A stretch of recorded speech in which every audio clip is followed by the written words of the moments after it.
할렐루야. 네. 오늘 7월 첫 주일을 맞이해서 오늘도 이 시간 말씀을 통해서 생기의 바람이 불어서 골짜기에 마른 뼈들이 살아나듯이 여러분의 심령이 살아나는 역사가 있기를 주님의 이름으로 축원합니다. 아멘. 오늘은 출애굽기 23장 14절로 22절 말씀을 통해서 맥주 감사절을 지키는 신앙, 이런 제목으로 함께 은혜를 나누려고 합니다. 우리 맑은샘 교회에서는 해마다 이 7월 첫 주일 오늘을 맥주 감사절로 지킵니다. 그래서 오늘은 우리가 지키는 이 맥주 감사절의 성경적 의미, 그리고 우리가 이 절기를 어떻게 지켜야 하는가, 이런 두 가지 주제를 가지고 함께 말씀을 나누면서 은혜 받으려고 합니다. 이 맥주 감사절은 해마다 한 번씩 돌아오는 절기예요. 그리고 그러다 보니까 그냥 쉽게 생각해 버려요. 그런 게 아니에요. 하나님은 왜 이렇게 까다롭고 어려운 법을 제정해 가지고 우리에게 이렇게 지키게 하는지, 그것을 깨달아야 한다는 거예요. 2020년 올해 맥주 감사절은요, 단순하게 1년에 한 번씩 지나가는 그런 행사로 지킬 것이 아니라 진실되고 정성을 다해서 드리는 그런 감사의 절기가 되어야 되었다. 그래서 하나님께는 영광이 되고 나에게는 은혜와 축복의 절기가 되어야 하겠다, 이렇게 생각을 합니다. 저는 오늘 본문 말씀을 통해서 하나님께서 이스라엘 백성들에게 명령하기를 맥주절을 지키라, 이렇게 한 것을 봅니다.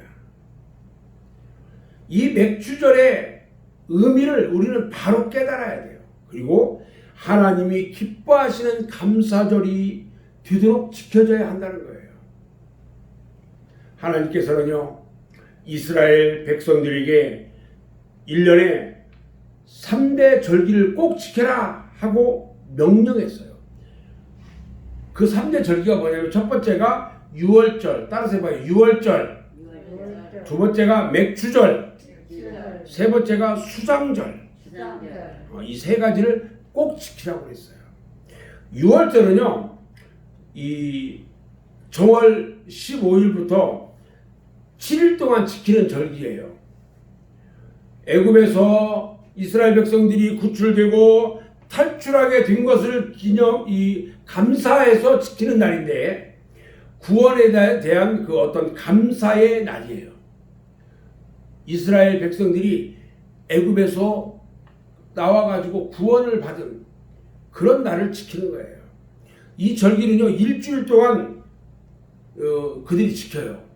그리고 마지막 날은 큰 날이라고 해가지고 그날은 하나님께 제물을 드리면서 영광을 올렸어요.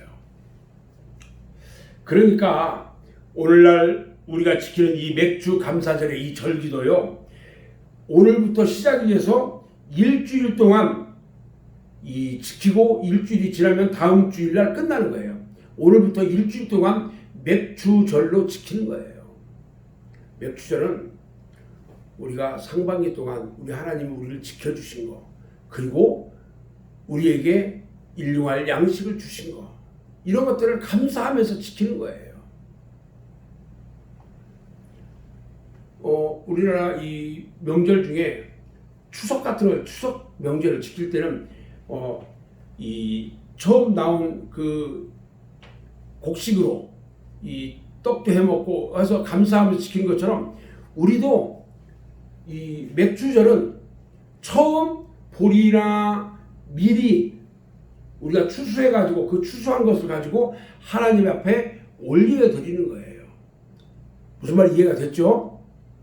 두 번째, 이 맥주절은요, 뭐라고, 이 칠칠절이라고도 하고 초실절이라고 돼요. 무슨 말이냐면, 첫 열매를 거둘 때 보리나 밀, 이것을 거두는 시기거든요. 그래서 이것을 거둬가지고 이 하나님 앞에 영광 올려드릴 때는 이 일을 하잖아요. 그리고 정말로 귀한 성일로 지켰어요. 그래서 이때는 숫송아지나 순양 이것들을 잡아서 하나님 앞에 이 성막에 와서 이 번제로 드려서 하나님 앞에 다 올려드렸어요. 그렇게 귀하게 드리는 날이 오늘이에요. 또 수장절이 있어요. 세 번째는 수장절은 추수감사주일이에요. 우리가 추수감사주일 또 지킬 건데 11월 달에 지키는데 연중에 곡식을 걷어가지고 다 저장을 해요. 어디다? 창고에다 저장을 하는 말이죠. 그래서 곡식이나 과일, 그 다음에 감람류 이런 것들을 다 저장해놓고 하나님 앞에 이 제물을 드리면서 감사하는 날이 언제냐? 수장절, 추수감사절인 거예요. 자, 오늘은 두 번째 그 맥주감사절인데 이 맥주절이 이제 맥주감사절이에요. 자, 과연 이 맥주감사절이 어떤 절기인지 좀 더 자세히 한번 알아보자는 거예요. 맥주감사절은요, 이제 오늘 이 맥주감사절을 지키는데 봄에 농사를 져요. 그래서 첫 번째 나온 열매를 드리는 날이 오늘이에요. 6월절 다음 날부터 계산을 하면은 50일째 되는 날이 맥주절이에요. 그래서 77절이라고 해요. 이 일주일간 7일이잖아요. 7일이 7번 지나는 거예요. 그래서 77은 49일 다음 날이 맥주감사절이에요. 그 날이 오늘이에요. 오늘. 그래서 우리는 이 맥주감사절을 이 두 가지로 의미를 가지고 있어요. 지키는 게. 두 가지 의미 중에 한 가지는요. 구약 시대에 이스라엘의 민족이요. 출애굽을 해가지고 50일째 되는 날 시내산에 도착을 합니다. 그래서 하나님으로부터 이스라엘 백성들이 앞으로 어떻게 살아갈 것인가에 대해서 우리 하나님이 계명을 주셨는데 그게 무슨 계명이냐면 10계명이에요. 10계명. 그래서 이 맥주감사절은요. 하나님이 10계명을 주신 날이기도 해요. 두 번째 의미는요. 신약시대에 옵니다. 신약시대에 오면은 성령 강림절인 오순절 날이 이제 됩니다. 이 오순절에는 뭐냐면 예수 그리스도께서 부활하신 후에 승천하실 때 제자들에게 분부합니다. 어디 가지 말고 기다리라고 해요. 예수님의 제자들을 비롯해서 이 120명의 그 문도들이 성령을 기다려요. 성령을 기다리는데 어디에서 기다리냐면 마가의 다락방에서 기다려요. 그리고 그곳에서 기도하다가 성령을 충만하게 받은 날이 오순절이에요. 성령 강림절이에요. 그렇게 함으로 인해서 뭐가 탄생하냐면 교회가 새로 탄생하게 돼요. 교회가. 맥주감사절은요. 바로 교회의 탄생일이기도 하다는 거예요. 그런데도 이러한 진리도 모르고 오늘날 도시교회에서 뭐라고 하냐면 농사도 짓지 않는데 무슨 맥주감사절을 지켜야 되냐 이렇게 얘기하는 사람이 있어요. 그러나 도시교회나 농촌교회를 막론하고 모두가 이 맥주절은요 하나님께서 10계명을 주셔서 하나님의 백성들이 이것을 지킴으로 인해서 복을 받게 하는 날이 오늘이고 신약시대에는 성령 강림으로 예수 그리스도의 몸된 교회가 탄생한 아주 의미가 깊은 날이라는 것을 우리가 깨달아야 한다는 거예요. 자, 그러면 이 맥주감사절을 지켜야 할 이유가 무엇이냐는 거예요. 지켜야 할 이유가 뭐냐? 첫 번째는요. 우리가 잠언서 3장 9절에 보면 네 재물과 네 소산물의 처음 익은 열매로 여호와를 공경하라 이렇게 말씀하셨거든요. 여기서 첫 열매는요. 가장 아름답고 가장 잘 익은 좋은 열매를 말해요. 사실은 여기에 첫 번째 이 추수한 것들을 갖다 놓고 예배를 드려야 되는데 지금 그럴 수가 없잖아요. 우리가 하나님 앞에 드릴 때는요, 가장 아름답고 가장 잘 익은 과일을 드리는 거예요. 상하지 않은 거, 흠이 없는 거, 가장 귀중한 거, 이것을 하나님께 첫 열매로 드리는 거예요. 입술로만, 마음으로만, 생각만으로만 감사할 것이 아니라 이렇게 첫 열매로 감사를 드려야 하는 거예요. 옛날에 예수 믿을 이 우리나라의 기독교가 처음 들어오고 이 어르신들이 예수를 믿을 때는요, 주일날 와서 이 헌금하잖아요. 헌금할 때 이 돈이 꾹꾹해진단 말이에요, 시골에. 그러면 어르신들이 그것을 다리 위로 다 물 뿌려가지고 다 드렸어요. 바들이. 그렇게 해서 그 돈을 하나님 앞에 드렸어요. 그렇게 정성 들여서 헌금을 했어요.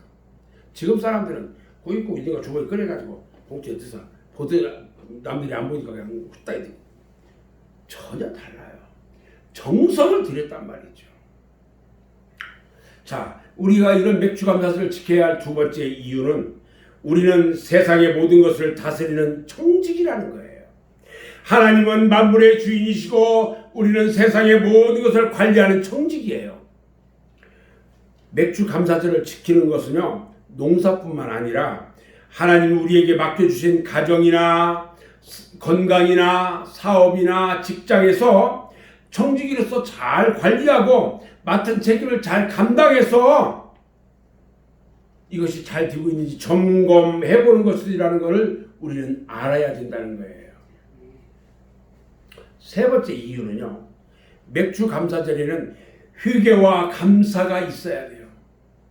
하나님께서 지나간 세월 동안 우리에게 모든 것을 다 맡겨주셨어요. 그 모든 것을 과연 하나님의 뜻대로 잘 사용하고 있는지 반성하고 회개를 해야 한다는 거예요. 우리는 그래서 날마다 내가 잘하고 있는지, 세상 가운데 내가 잘 살고 있는지, 주변을 잘 돌보고 있는지 회개하고 반성해야 된다는 거예요. 하나님께서는 우리에게 시간을 주셨고 물질을 주시고 재능과 건강을 주셨는데 정말로 하나님을 위하여 올바로 사용하고 감사했는지 나 자신을 뒤돌아보면서 감사하는 절기가 되어야 한다는 거예요. 아멘. 오늘날 우리들이요, 7월에는 맥주감사절로 지키고 11월에는 추수감사절로 지키는 것은 이렇게 하나님의 말씀에 근거해서 지키는 거다는 거죠. 그래서 행사나 형식적으로 맥주감사절을 지키는 것이 아니라 참으로 감사하는 신령한 감사의 예배를 드림으로써 범사에 감사하는 생활이 우리를 향하신 하나님의 뜻이라는 것을 우리는 깨달아야 하고 우리의 삶을 하나님의 뜻에 일치하도록 힘쓰는 것이 맥주절을 지키는 첫 번째 의미가 되는 것이에요. 두 번째 의미는요, 맥주절을 지키라고 명령하신 우리 하나님은요, 이스라엘 백성들에게 새로운 계명을 주십니다. 이 맥주절은요, 나그네 생활의 청산, 지금까지 40년 동안 나그네 생활을 해온 430년 동안 애굽에서 노예로 생활하며 지내온 그 나그네 생활, 이 모든 생활을 청산하는 것이고 하나님의 백성으로서 확신을 주는 것이고 새 출발을 하게 하는 거예요. 생각해 보세요. 광야에서 40년간 불철주야 그리워하던 젖과 꿀이 흐르는 땅, 가나안 복지에 도착해서 첫 수확을 지금 얻게 됩니다. 40년간 하나님이 새벽마다 내려주시던 그 만나와 메추라기를 먹고 살던 생활에서 하나님께 이제는 받기만 하는 생활이 아니라 드리는 생활로 바뀌었기 때문에 얼마나 감사하겠냐는 거예요. 이 맥주 감사절을 잘 지키면요, 축복과 은혜를 받는 겁니다. 아멘. 이렇게 맥주 감사절에는요, 여러 가지 기쁜 뜻이 있는데 오늘은 그 기쁜 뜻을 생각하면서 맥주 감사절의 의미, 그리고 맥주 감사절을 왜 지켜야 하는지를 생각하면서 은혜를 받는 시간이 되려고 합니다. 첫 번째로요, 맥주감사절의 의미를 보는데, 맥주감사절은요 신앙생활의 성숙함을 의미합니다. 이스라엘 백성들은요 40년간 광야 생활을 해왔습니다. 광야 생활은요 하나님께 전적으로 의지하고 하나님께서 주시는 것만 받아서 먹고요, 모세를 의지하고 메추라기와 만나를 먹고 그렇게 살아가는 생활이었어요. 한마디로 받기만 하고 드릴 줄 모르는 생활이었어요. 하나님 앞에 드릴 줄 모르는 생활, 이것은 이 광야 생활이에요.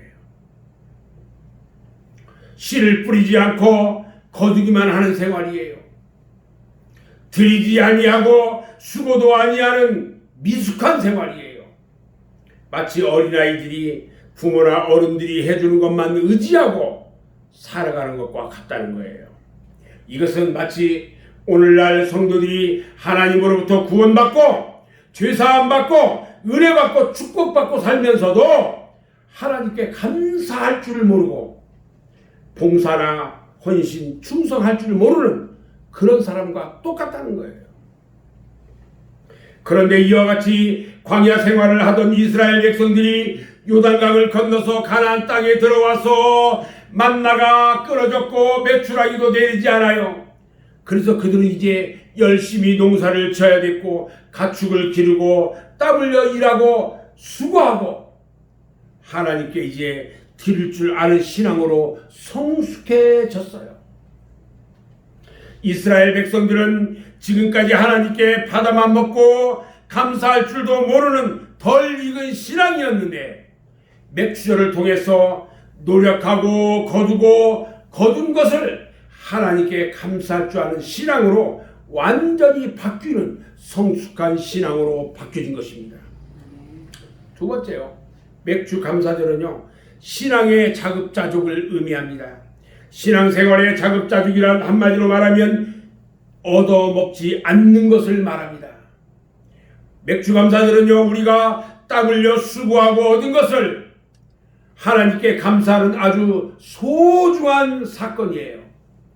우리들의 믿음의 자급자족을 선포하는 것과 같아요. 나는 이제 우리 하나님의 믿음의 백성으로서 열심으로 수고하며 살아가겠다, 이렇게 선포하는 것과 똑같아요.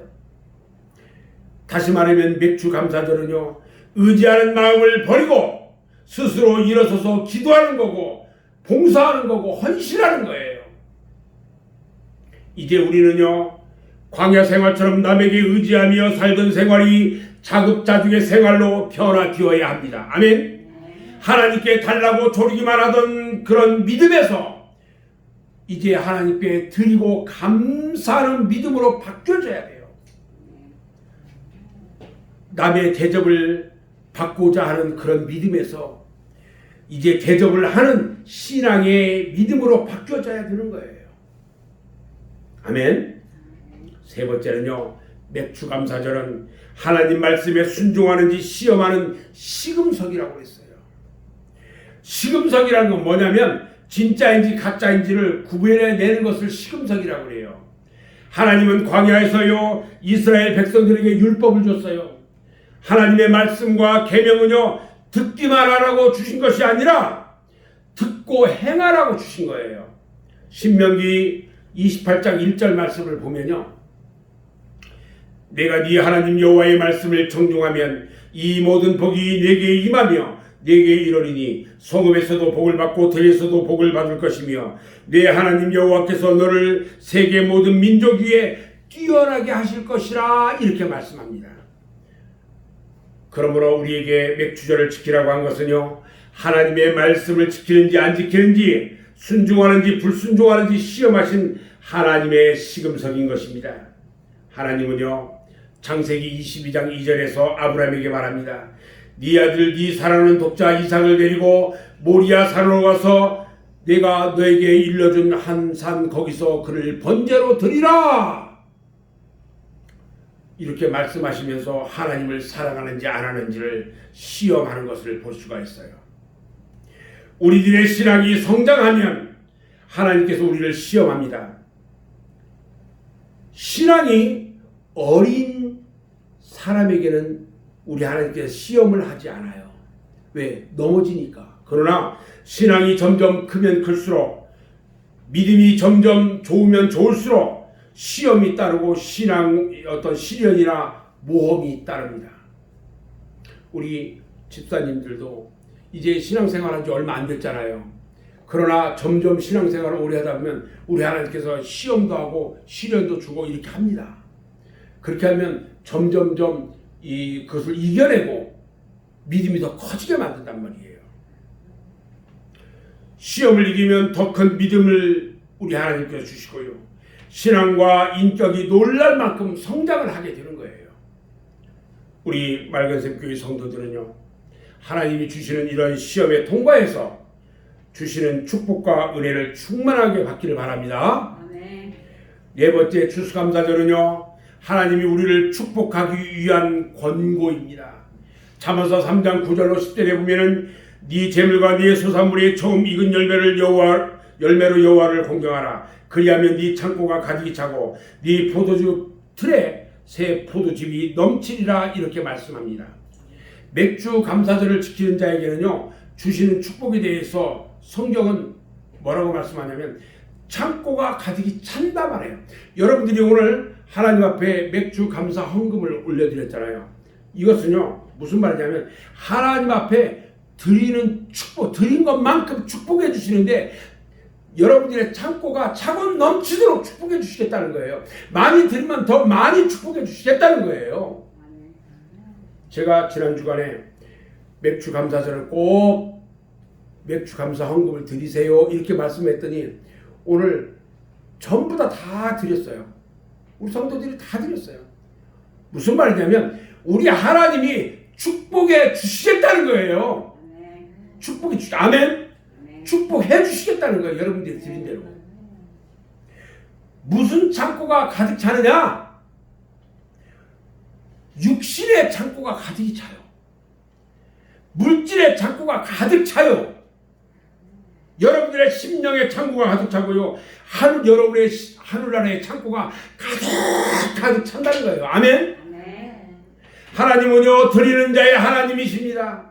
드리는 자를 축복합니다. 하나님은요, 축복하시기 전에 반드시 먼저 드리라고 말씀합니다. 제단에 재물이 빈약하면요, 축복의 단비가 내리지 않아요. 열왕기상 18장 30절 이하의 말씀에 보면요, 엘리야 선지자가 바알과 아사라의 우상을 섬기는 자들하고 1대 850명의 우상을 섬기는 선지자들하고 기도의 대결을 합니다. 근데요, 그때 엘리야가 송아지를 번제로 드렸어요. 그리고 3년 반 동안 계속된 그 가뭄에도 불구하고 물이 없는 귀한 불을 12통이나 풍성하게 하나님께 드렸어요.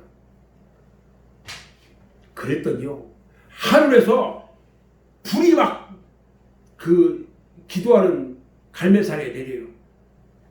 그리고 불의 응답이 떨어집니다. 그러고 나서 3년 반 동안이나 비 한 방울 내리지 않고 이슬조차도 내리지 않던 그 하늘이 열리면서요, 비가 쏟아지기 시작했어요. 3년 반 동안 비가 안 내리다가 비가 쏟아졌어요. 또 창세기 27장 27절 말씀에도 보면 이삭이요, 아들을 축복하기 전에 별미를 만들어 가지고 오라고 합니다. 성경에 보니까요, 재물이 있는 곳에 반드시 응답이 있다고 그랬어요. 여러분들이 하나님 앞에 감사 예물을 드리면 그 예물이 있는 곳에 여러분들을 위한 축복의 준비가 되어 있단 말이죠. 분명히 응답이 있어요. 아멘? 벳세다 바닷가에서요, 한 소년이 보리떡 5개와 물고기 2마리를 예수님께 드렸더니요, 5,000배의 기적이 일어났어요. 5,000배의 기적. 하나님께서 받기만 하던 이스라엘 민족들에게 드리라고 하신 것은요, 이스라엘 민족을 축복하시고 더 좋은 것으로 풍성하게 주시기 위한 것임을 깨달아야 하는 것입니다. 아멘. 우리 주님께서는요, 누가복음 6장 38절에서 말씀하시기를 주라 그리하면 너에게 줄 것이니 곧 후이 되어 누르고 흔들어 넘치도록 해서 너희에게 안겨주겠다 이렇게 말씀하셨어요. 우리는 드려야 하는 것입니다. 아멘. 두 번째로요. 맥주절을 어떻게 지켜야 할까? 첫 번째로요. 하나님은 축복을 받도록 지켜야 한다는 것입니다. 우리가 하나님께 축복을 받도록 드려야 돼요. 하나님은 축복의 근원이시라는 것을 우리는 명심해야 됩니다. 어느 누가 내게 복을 준다고 해서 복을 받는 것이 아니고 내가 복을 받고 싶다고 발버둥 치며 안가짐을 쓴다고 해서 복을 받아주는 것이 아니에요. 우리 인간은요 복을 주시고 관리하는 자가 누구이고 복을 좌우할 수 있는 자가 누구인가를 똑바로 알아야 복을 받고 누릴 수가 있는데 그분이 오직 우주 삼라 만상을 창조하시고 인간의 생사화복을 주관하시는 하나님이시라는 것을 믿어야 하는 것입니다. 아멘. 두 번째는요. 자원하는 예물을 드려야 돼요. 내가 하나님께 예물을 드려야 돼요. 맥주 감사절을 지키는 두 번째 원리는요. 자원하는 마음으로 예물을 드리라고 하는 것입니다. 하나님은 독생자 예수님을 비롯해서 모든 것을 다 주셨는데 우리 인간이 하나님께 드리기를 요구하며 감사하기를 바라고 계셔요. 우리 주님은 우리 인간이 드리기를 바라고 섬기며 감사하기를 원하고 있어요. 그 중에 우리 하나님이 바라고 요구하시는 것이 몇 가지가 있어요. 첫 번째는요. 우리 몸으로 산 제사 드리기를 요구하셔요. 로마서 12장 1절 2절에 보면요. 형제들아 내가 하나님의 모든 자비하심으로 너희를 권하노니 너희 몸을 하나님이 기뻐하시는 거룩한 산 제물로 드리라. 이는 너희가 드릴 영적 예배니라 그랬어요. 내가 하나님 앞에 몸으로 드려져야 돼요. 두 번째는요. 마음을 다하고 힘을 다하고 성품을 다해서 하나님 사랑하기를 요구하고 계셔요. 그리고 세 번째는요. 안식일을 거룩히 지키기를 요구하셔요. 안식일은 언제냐? 주일이에요. 주일을 잘 지키라는 거예요. 거룩하게 지키라는 거예요.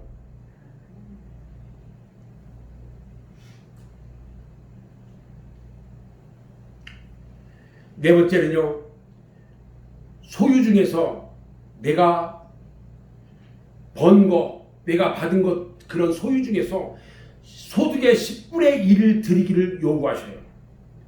말라기 3장 10절에 보면요. 만군의 여호와가 이르노라 너희의 온전한 11조를 창고에 들여 나의 집에 양식이 있게 하고 그것으로 나를 시험하여 내가 하늘문을 열고 너희에게 복을 쌓을 곳이 없도록 붙지 아니하는지 보라 이거예요. 무슨 말이냐면 아까 제가 우리 예배 시작하기 전에 11조 얘기를 잠깐 했어요. 우리 하나님이 우리 나에게 나라에서 주는 것도 있고 여러 가지 있잖아요. 받는 것도 있죠. 11조 그 중에 10분의 1은 하나님 거예요. 10분의 1은 꼭 하나님 거야. 내 거가 아니야. 하나님 앞에 드리라는 거예요. 우리 하나님이 지금 성경에서 뭐라고 하냐면 네가 11조를 하나님 앞에 드리면 내가 너를 축복하는지 안 하는지 한번 실험해 보라는 거예요. 하늘문을 열고 네가 복을 쌓을 곳이 있는지 없는지 얼마나 복을 주시는지 시험해 보라는 거예요. 주는지 안 주는지 11조 했고 우리 하나님은요 11조 하는 자들에게 쌓을 곳이 없도록 복을 주시겠다는 거예요. 아멘. 그래서 11조를 하라는 거예요. 왜? 11조는 내 거가 아니에요. 우리 하나님 거예요. 우리 집사님들 예수 믿은 지 얼마 안 됐는데 11조 하라 그러면 교회가 그 헌금만 내래? 그러면서 혹시라도 마음에 상처를 받을까 봐 그런 얘기를 안 해요. 근데 이제는 다 집사님들도 다 되고 그 예수 믿은 지 그래도 꽤 됐는데 이제는 가르쳐야지. 왜? 우리 이제 점점 나이가 더 들수록 하나님 앞에 축복 받아야 돼요. 아멘? 우리 집사님들만 축복받는 게 아니라 가정도 축복받고 자손들이 축복받아야 돼요. 축복받는 비결이 뭐냐 이거죠. 목사가 그걸 안 가르치면 안 된단 말이에요. 예수 그리스도를 나의 구주로 믿고 교회에 출석하는 성도는 누구나 하나님께 헌금을 해야 할 의무가 있습니다. 국민이 세금도 내고요, 학생들이 수업료 내는 그런 것처럼 그리스도인들은요 하나님께 헌금을 드려야 하는 것입니다. 아멘. 그러나 이 헌금은요 세상에서 내는 세금이나 기부금이나 어떤 공과금처럼 일정액을 부과해가지고 강제로 내는 것이 아니에요. 내가 자원하는 마음으로 드려야 하는 거예요. 하나님께서는요 11조라는 한계점을 정하셨어요. 그러나 드리는 것은 자유예요. 내가 10의 2조를 드릴 수도 있고 10의 3조를 드릴 수도 있어요. 우리는요 물질의 소유 개념을 올바로 가져야 합니다. 우리가 가지고 있는 모든 물질적인 소유는 다 하나님의 것이에요. 우리들은 잠시 이 세상에 머무는 동안 관리하는 청지기에 불과하다는 거예요. 그러므로 주인이 필요로 할 때에는요 언제든지 얼마든지 다 내놔야 하는 것입니다. 청지기가 주인의 재산을 가지고 어디에 써야 되겠다고 하는데도 제 것인 것처럼 주인에게 드리지 않다면 그것은 불의한 청지기예요. 하나님께서 우리에게 명령하시기를 너희가 주수한 것 전량을 모두 바치라고 해도 바칠 수밖에 없는 것입니다. 그러나 하나님은 그 중에서 11조만 바치라고 말하요. 그것도 자원하는 마음으로 바쳐야 된다고, 그래야 복되다고 말씀하시는 거예요. 우리는 이것을 잘 명심해야 돼요. 아멘. 세 번째는요 기쁨으로 맥주 감사절을 지켜라 그랬어요. 명절의 특색은 뭐냐면 기쁨이 있어요. 맥주절도 하나님의 축복에 대한 감사절인 까닭에 특히 기쁨으로 지켜야 돼요. 이스라엘 백성들은 이런 명절을 지킬 때는요 온 백성들이 다 한 곳에 모여서 예식과 절차에 따라서 지켰고요, 온갖 악기를 동원해 가지고 막 노래하고 춤추고 맛있는 음식을 많이 장만해 가지고 서로 나눠 먹었어요. 오늘도요 우리 몇 명 안 되잖아요, 우리 성도들. 그런데요 떡도 하고요, 또 이 삼계탕도 하고요, 반찬도 만들어 가지고 해서요 같이 나눌 거예요. 떡도 한 마리나 했어요. 몇 명 안 되는데. 그래서 우리 식구들도 나눠 먹고 우리 주변에 있는 어려운 사람들에게 좀 나눠주기도 하고 이렇게 하려고 해요. 교회는 하나님의 복음을 위한 거라면 뭐든지 해야 돼요. 아까워하면 안 돼요. 사랑하는 여러분, 기쁜 마음으로 2020년 맥주 감사절을 지키기를 바랍니다. 아멘. 그리고 우리들의 신앙은요 계산적이 되어서는 안 돼요. 우리는 감사함으로 드려야 하고요, 하나님이 축복을 주시든지 안 주시든지 그거 생각하지 말고요 드릴 줄 아는 신앙인이 되어야 해요. 아멘. 저는 이제 결론을 말할 건데요, 우리 맥주 감사절은 신앙의 성장이고요, 신앙의 자급자족이에요. 신앙생활의 시금석으로 우리 신앙생활을 하나님이 시험하시는 깊은 뜻이 포함되어 있는 것을 알아야 돼요. 우리는 감사로 하나님을 영화롭게 해드리는 사람이 되어야 한다는 것입니다. 범사에 감사할 줄 아는 사람은요 마음속에 24시간 내내 감사의 샘이 솟아나요. 그리고 많은 감사가 더욱 풍성한 감사를 가져오게 해요. 우리의 예배와 기도와 찬송과 봉사와 충성에도 감사가 충만하게 되는 것입니다. 아무쪼록 2020년 맥주 감사절은요 정성과 진실함과 감사가 충만한 감사절이 돼서 범사가 잘 되고 기쁨이 샘솟고 하늘의 위로와 상급이 넘치는 축복된 우리 사랑하는 성도들 모두가 되어지기를 주님의 이름으로 축원합니다. 아멘. 다 같이 기도하겠습니다.